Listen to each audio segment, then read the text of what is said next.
Hello, Jess here, just popping in to say hi and to have a quick chat about the idea of failure and of rejection.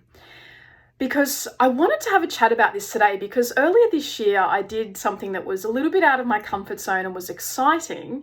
And I wanted to share with you the process of how I've been able to really turn a sense of failure into something that has been probably one of the best things that has happened to me this year.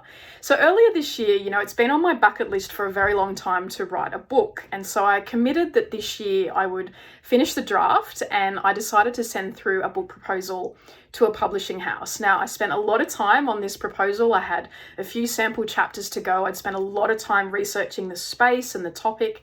And, I'd done a really, really fabulous job, and I was excited about this prospect of a publishing house taking up my work. So when they got back to me and said, look, this just isn't quite the fit for us, and a few different reasons they explained to me, they said that they weren't going to move any further along with my proposal. And at first I was really gutted. When you really work hard at something and you really want something, it can be very difficult when you come up against a sense of failure or rejection. Now, of course, this is one publishing house of many, and if you've looked at any author's sort of journey, you'll find that they often have to go to multiple publishing houses.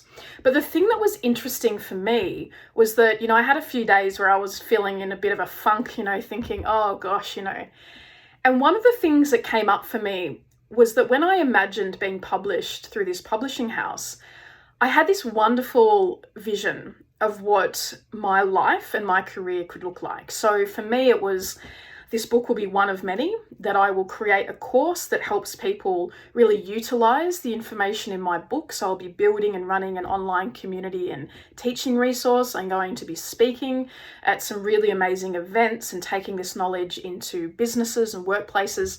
So I'd created this really, really exciting vision for myself based on the premise that I'd be getting this book published. So when the publishing house said no, I thought, that vision, it's just gone. And I was really a bit down about it. Then I thought about it after a few days when the emotions subsided and the disappointment. I thought, you know what? If that's the vision that I created, thinking that that's what would come from writing a book, why can't I just create that anyway?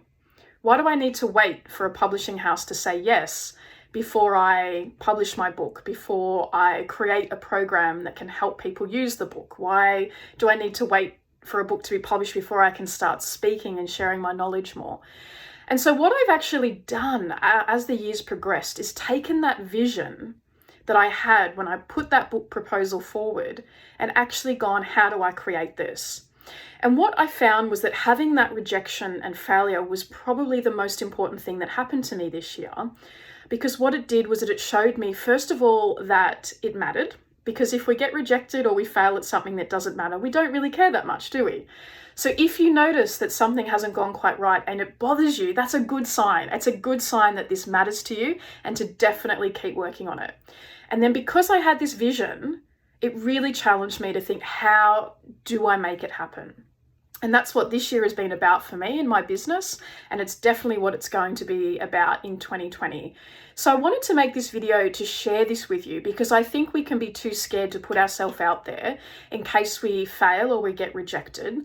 But my experience this year has really taught me that failure and rejection is just part of the process, and it helps us to fine-tune not only what we want and why we want it, but it really helps us to visualize and really connect with what we think is possible for our life and our business.